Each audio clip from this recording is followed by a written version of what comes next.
Todos, meu nome é Gilson Marinho e hoje eu vou estar fazendo com vocês um resumo da unidade 3 da disciplina de Teoria de Contabilidade. Desde já peço a todos que se inscrevam, ative o sininho, tá?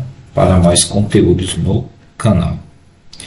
Conhecimento comum versus conhecimento científico. Em um mundo de informações abundantes, diferenciar o conhecimento comum do conhecimento científico é crucial.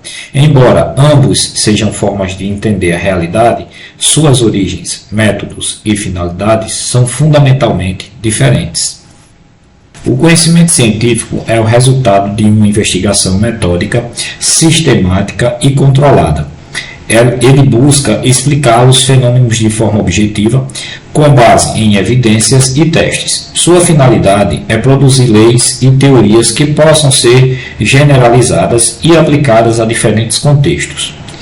Algumas características do conhecimento científico são a característica sistemático e metódico, onde é obtido através de um método científico rigoroso, que envolve observação, formulação de hipóteses, experimentação e análise de dados. Objetivo, onde busca a neutralidade e a objetividade, minimizando a influência de crenças pessoais. As conclusões devem ser baseadas em evidências. Característica verificável e falsificável, qualquer teoria científica pode ser testada. E, se a evidência contrária for forte o suficiente, pode ser modificada ou refutada.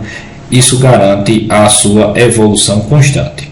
E um exemplo, podemos citar a teoria da relatividade de Einstein, os princípios da contabilidade, a teoria de que o chá de camomila realmente tem propriedades calmantes, isso tudo após estudos clínicos provados. Resumo das diferenças. Características, a origem, onde conhecimento comum é experiência, tradição, senso comum, conhecimento científico, pesquisa, experimentação, método científico, tá? Com relação à natureza, no conhecimento comum, subjetivo e acrítico, no conhecimento científico, objetivo, crítico e analítico. Verificação pela tradição ou autoridade, e no método científico pela experimentação e comprovação. Uma característica relacionada à finalidade, ele tem a finalidade no conhecimento comum de solução de problemas práticos do dia a dia, e no conhecimento científico, explicação de fenômenos, generalização de leis. Tá? Enquanto conhecimento comum, conhecimento científico. O conhecimento científico é o resultado de uma investigação metódica, sistemática e controlada. Ele busca explicar os fenômenos de forma objetiva, com base em evidências e testes. Sua finalidade é produzir leis, teorias que possam ser generalizadas e aplicadas a diferentes contextos. Características. Aí vamos ver algumas características relacionadas a sistemático e metódico, é o obtido através de um método científico rigoroso que envolve observação, formulação de hipóteses, experimentação e análise de dados. Objetivo, busca a neutralidade e a objetividade, minimizando a influência de crenças pessoais. As conclusões devem ser baseadas em evidências. Continuando em conhecimento científico, verificável, ela é verificável e falsificável. Isso quer dizer que qualquer teoria científica pode ser testada e, se a evidência contrária for forte o suficiente, pode ser modificada ou refutada. Isso garante a sua evolução constante. Um exemplo, podemos citar a teoria da relatividade de Einstein, os princípios da contabilidade, a teoria que o chá de camomila realmente tem propriedades calmantes, isso após estudos clínicos comprovados. Tá? O resumo das diferenças entre conhecimento comum e conhecimento científico. Uma característica, vamos lá, na origem, no conhecimento comum, experiência, tradição e senso comum. No conhecimento científico, poderia ser pesquisa, experimentação, método científico. Tá? Característica com relação à natureza, ele é subjetivo e acrítico, o conhecimento comum, e o conhecimento científico ele é objetivo, crítico e analítico. Tá?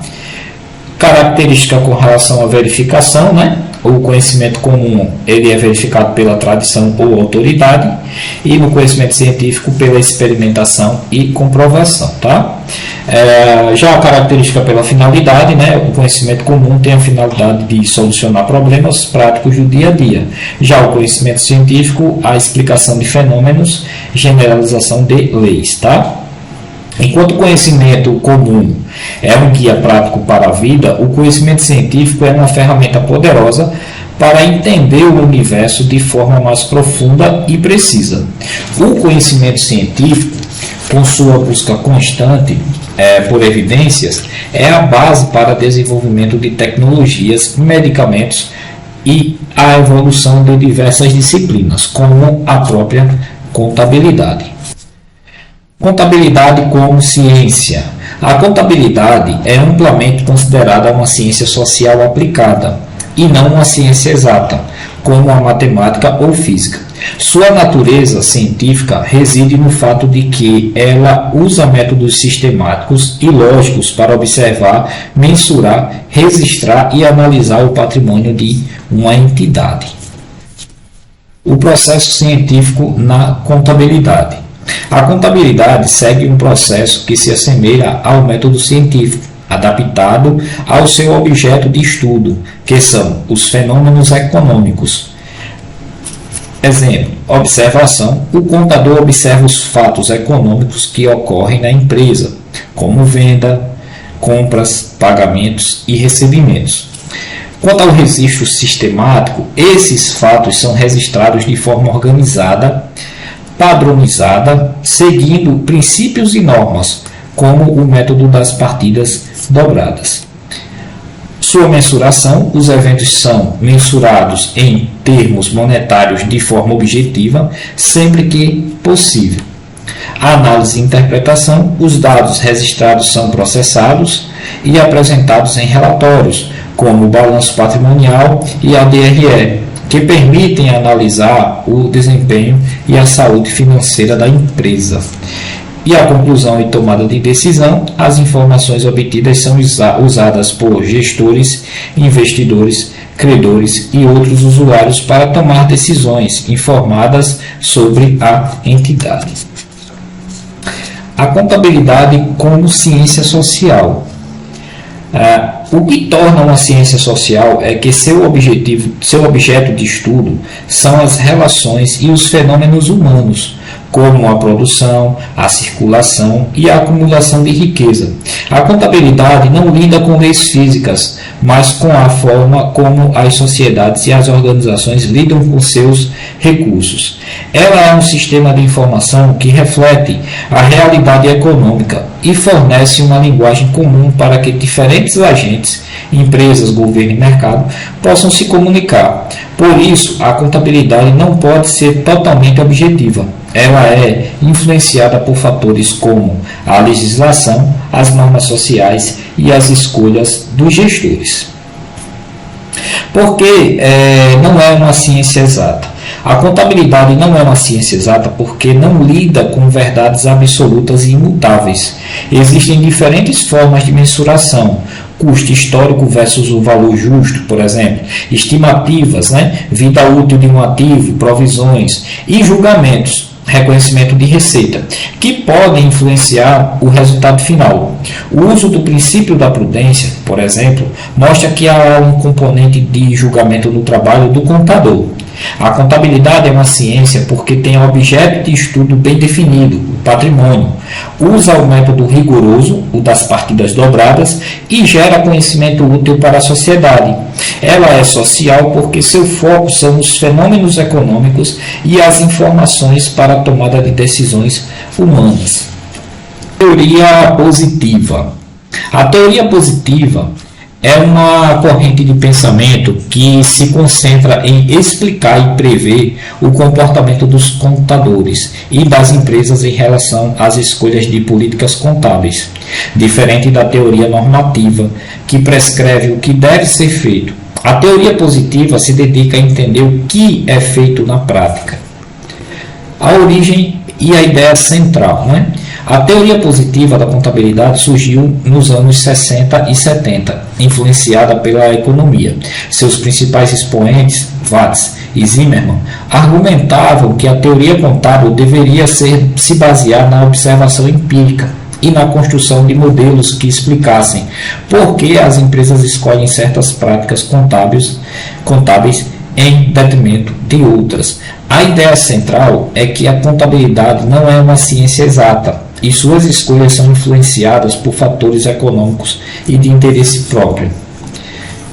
Principais hipóteses da teoria positiva. A teoria positiva usa 3 hipóteses principais para prever as escolhas contábeis das empresas. A primeira hipótese seria a do plano de bônus ou remuneração.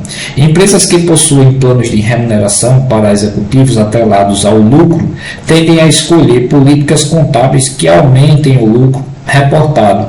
Por exemplo, podem optar por métodos de depreciação que adiem o reconhecimento de despesas. O segundo método seria a hipótese do contrato de dívida ou endividamento. Empresas com altos níveis de endividamento, próximos de violar cláusulas de contratos de empréstimo, tendem a escolher políticas contábeis que aumentem o lucro e o patrimônio líquido. Isso ajuda a evitar que os credores exijam o pagamento antecipado da dívida. A hipótese de custo político. Empresas grandes com alta visibilidade pública tendem a escolher políticas contábeis que diminuem o lucro reportado. Isso pode ser feito para reduzir a atenção de reguladores, sindicatos ou para justificar a não distribuição de lucros, evitando pressões para o pagamento de mais impostos ou aumento de salários. Tá? A teoria normativa é uma corrente de pensamento que se concentra em prescrever o que a contabilidade deve ser, em vez de descrever o que ela é na prática. Seu objetivo principal é estabelecer as regras e os princípios ideais que devem ser seguidos para a elaboração de relatórios financeiros, visando fornecer a informação mais útil e relevante para os usuários.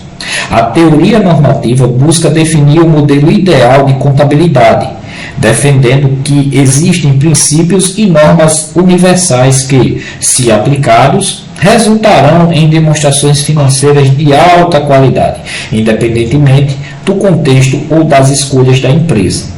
Principais características da teoria normativa e foco são a prescritiva. Em vez de explicar por que a empresa age de uma certa forma, a teoria normativa diz como elas deveriam agir para que a contabilidade atinja seu objetivo. Ela pergunta qual é a melhor forma de contabilizar um ativo, um passivo ou uma receita. O segundo item seria o foco em valor justo.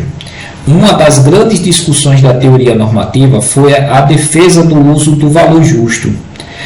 Com base de mensuração dos ativos e passivos, em oposição ao custo histórico, a ideia é que o valor justo reflete melhor a realidade econômica e fornece informações mais relevantes para os investidores que precisam tomar decisões com base no valor atual dos ativos. Terceiro item, a ênfase na tomada de decisão. O principal argumento da teoria normativa é que a contabilidade deve ser um instrumento útil para os usuários. Por isso, as normas devem ser criadas para entender as necessidades desses usuários, especialmente investidores e credores. Quanto à natureza dedutiva, a teoria normativa parte de princípios ou axiomas fundamentais, como o objetivo de fornecer informações úteis para a tomada de decisão, para deduzir normas e práticas contábeis específicas.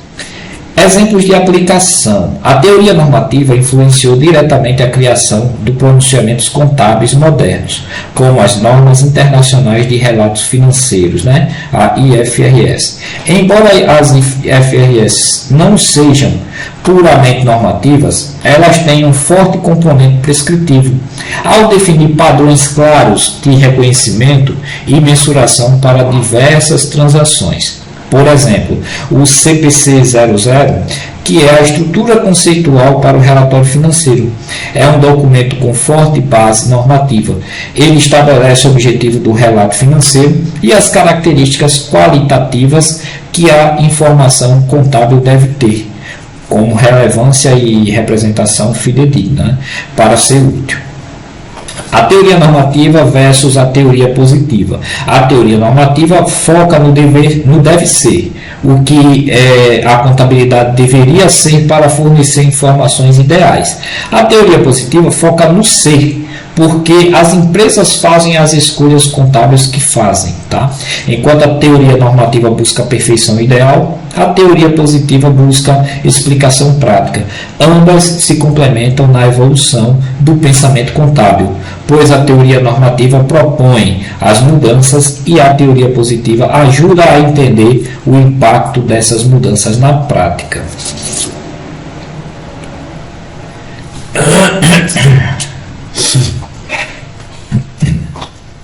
Teoria da firma. É um campo de estudo da economia que busca entender a natureza, o comportamento e a estrutura das empresas, também chamada de firmas. Ela tenta responder a perguntas fundamentais como: por que as empresas existem? O que as empresas fazem? Como as empresas tomam decisões? Como a produção de bens ou fixação de preços? Qual é o principal objetivo da empresa?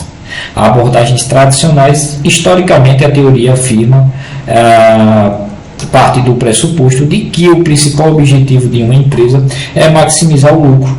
Essa visão, conhecida como teoria neoclássica, sugere que a empresa é uma caixa preta que simplesmente transforma os inputs, mão de obra, capital, matéria-prima, em outputs, produtos ou serviços, de forma a obter o maior lucro possível, operando em um mercado de concorrência perfeita.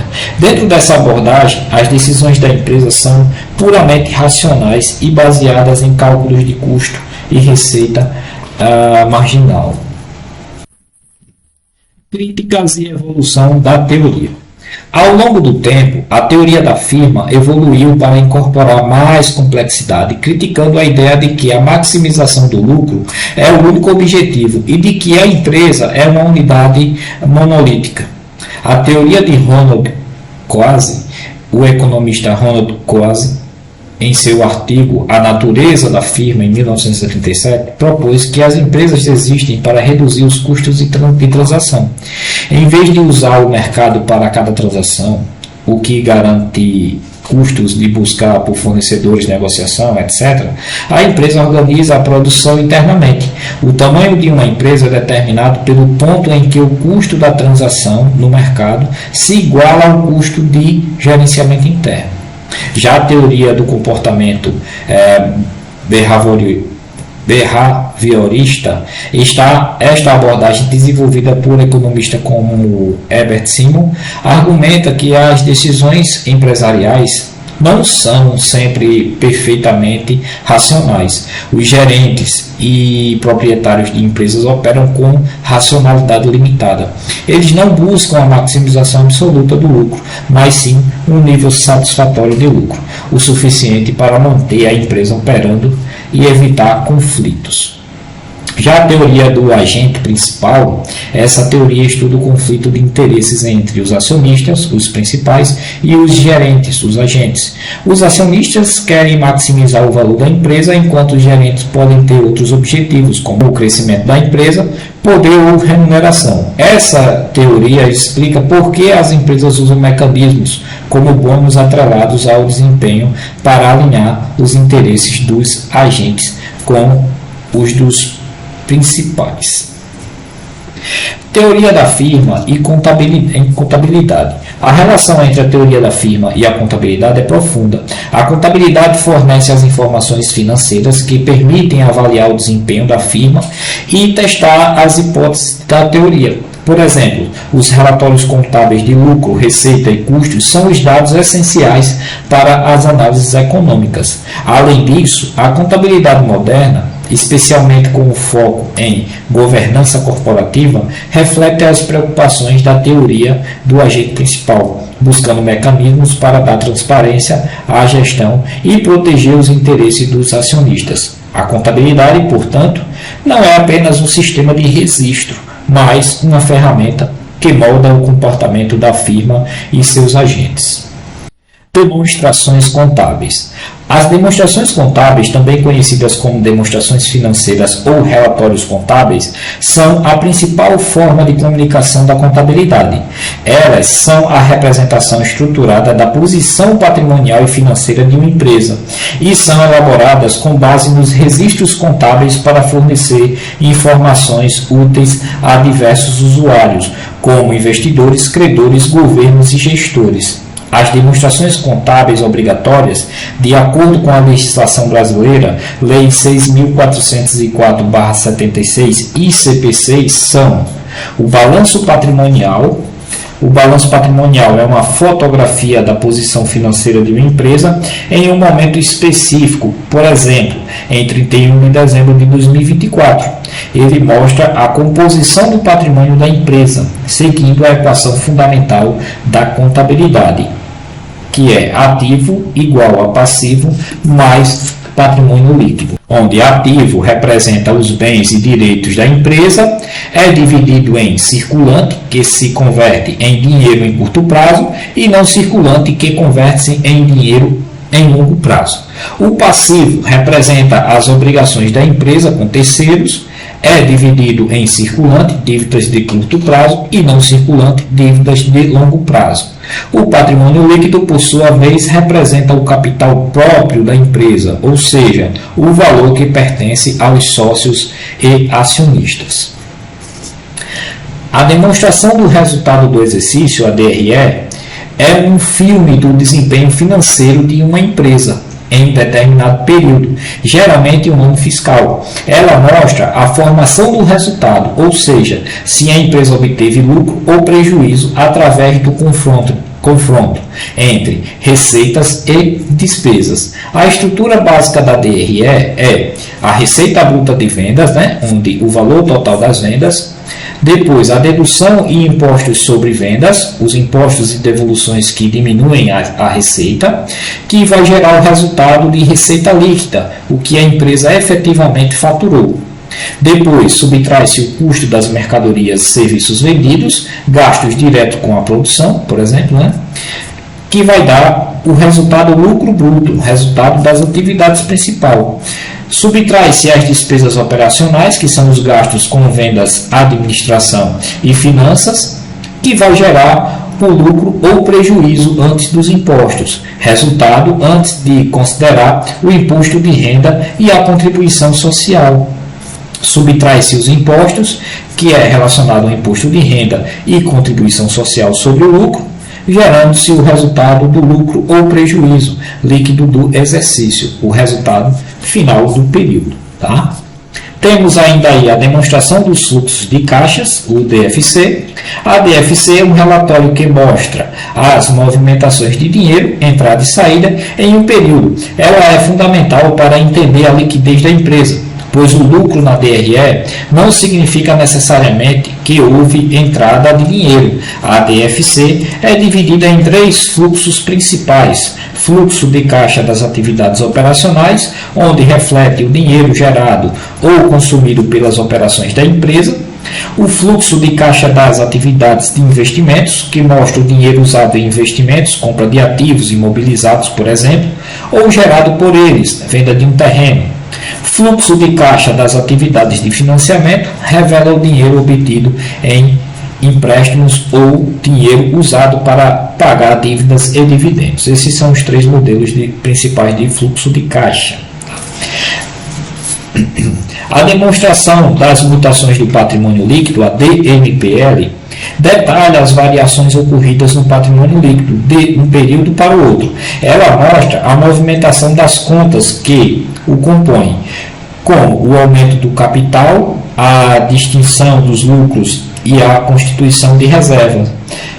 Outra das demonstrações seria a demonstração do valor adicionado, a DVA. A DVA mostra a riqueza criada pela empresa e como essa riqueza foi distribuída entre os diversos setores da sociedade, empregados, governo, credores, acionistas. É um relatório com um forte no foco social. E temos ainda, pessoal, a nota explicativa, onde as notas explicativas não são demonstrações, mas são parte integrante e obrigatória do conjunto. Ela fornece informações adicionais e detalhadas que não podem ser expressas apenas nos números das demonstrações. Incluem, por exemplo, as políticas contábeis adotadas, o detalhamento de contas e a descrição de contingências. Sistema financeiro. O sistema financeiro é um conjunto de instituições, instrumentos e mercados que tem como principal função intermediar a transferência de recursos financeiros entre os agentes econômicos. Ele é a espinha dorsal de uma economia, pois permite que o dinheiro circule de quem tem sobra para quem tem necessidade. O papel da intermediação financeira seria a função mais importante do sistema financeiro, essa intermediação. Ele conecta dois grupos de agentes econômicos. Agentes superavitários são aqueles que poupam dinheiro e têm mais recursos do que precisam no presente. Indivíduos, famílias, empresas são exemplos. Agentes deficitários, aqueles que precisam de recursos para investir ou consumir no presente. Exemplos: empresas que querem expandir, governos que precisam de fundos, famílias que querem comprar uma casa. Sem o sistema financeiro, os agentes superavitários teriam que encontrar os deficitários por conta própria, o que seria ineficiente. O sistema financeiro torna-se o processo mais fácil, rápido e seguro. Componentes de um sistema financeiro. O sistema financeiro pode ser dividido em três grandes componentes. O mercado financeiro são locais físicos ou virtuais onde ocorrem as transações de compra e venda de ativos financeiros. Exemplos aí: mercados de capitais, negociação de médio e longo prazo, como compra e venda de ações e títulos. Mercado de crédito, concessão de empréstimos, financiamento e crédito em geral. Mercado de câmbio, negociação de moedas estrangeiras. Mercado monetário, negociação de títulos de curtíssimo prazo com empréstimos interbancários. O segundo sistema aí que podemos trazer aí, dos componentes do sistema financeiro, seriam intermediários financeiros. São instituições que atuam como intermediárias entre os agentes. Exemplos aí: bancos comerciais, esses recebem depósitos e concedem empréstimos, corretoras de valores, intermediam compra e venda de ações, seguradoras, oferecem proteção contra riscos e investem os recursos dos prêmios recebidos, fundos de investimentos, que reúnem o dinheiro de vários investidores para aplicar em diversos ativos. São alguns exemplos, Temos ainda aí o terceiro item aí, que seriam os instrumentos financeiros. São os produtos negociados no mercado financeiro, que representam um ativo para o comprador e um passivo para o emissor. Exemplos aí são as ações, que representam uma parte da propriedade de uma empresa, títulos de renda fixa, que representam uma dívida, como títulos do governo ou debêntures de empresas, empréstimos, contratos que estabelecem os termos de um crédito, derivativos, instrumentos cujo valor deriva de outro ativo subjacente. A importância do sistema financeiro é que um sistema financeiro robusto e eficiente, ele é vital para o desenvolvimento econômico. Ele aloca capital, ou seja, direciona o dinheiro para os investimentos mais produtivos, impulsionando a inovação e o crescimento. Ele também reduz o risco, permite que os agentes se protejam contra os riscos através de seguros de diversificação de investimento. Ele oferece liquidez, facilita a compra e venda de ativos financeiros, permitindo que as pessoas tenham acesso ao seu dinheiro quando precisam. E ele facilita pagamentos através de bancos e cartões, torna a transação comercial mais segura e rápida. E para finalizar, nós temos aí o lucro por ação, a LPA. O lucro por ação ou LPA, é um dos indicadores financeiros mais utilizados para avaliar a rentabilidade de uma empresa do ponto de vista do investidor. Ele mostra a parcela do lucro líquido do período, que corresponde a cada ação ordinária em circulação. Em termos simples, o LPA responde à pergunta: quanto de lucro a empresa gerou para cada ação que eu possuo, tá? Aí, como a gente calcula o lucro por ação do LPA? A fórmula para cálculo do LPA é bastante direta. O LPA é igual ao lucro líquido do exercício dividido pelo número médio de ações ordinárias em circulação. O lucro líquido do exercício é o lucro final da empresa, após a dedução de todos os custos e despesas, impostos e juros. Essa informação é obtida na demonstração do resultado do exercício, a DRE. O número médio de ações ordinárias em circulação representa a quantidade de ações que os investidores possuem durante o período. A média é usada para levar em conta emissões ou recompras de ações que possam ter ocorrido ao longo do ano. Tá? A importância do lucro por ação é que o LPA é um indicador crucial por diversas razões. Por avaliação de rentabilidade, né, ajuda os investidores a comparar a lucratividade de diferentes empresas. Uma empresa com uma LPA crescente geralmente é vista como mais rentável e com melhores perspectivas futuras. Já com a base para os outros indicadores, o LPA é a base para o cálculo do preço dividido pelo lucro, P dividido por L, um dos indicadores mais populares do mercado. O P dividido pelo L é calculado dividindo o preço de uma ação pelo preço de uma ação pelo seu LPA e mostra o valor que os investidores estão dispostos a pagar para cada real de lucro gerado pela empresa. Comparação entre períodos permite que os analistas comparem a performance da mesma empresa ao longo do tempo. Se o LPA está aumentando, é um sinal positivo de crescimento e eficiência. Tá? Tipos de LPA. Existem dois tipos principais de LPA que são geralmente reportados. O LPA básico, que é o cálculo mais simples usado o número de ações em circulação, e o LPA diluído, leva em consideração o potencial de diluição futura, ou seja, ele inclui ações que podem ser emitidas no futuro, como as que vendem opções de compra de ações para funcionários ou conversão de bônus em ações. O LPA diluído é importante porque dá uma visão mais conservadora do lucro por ação, refletindo o cenário em que o número de ações aumenta.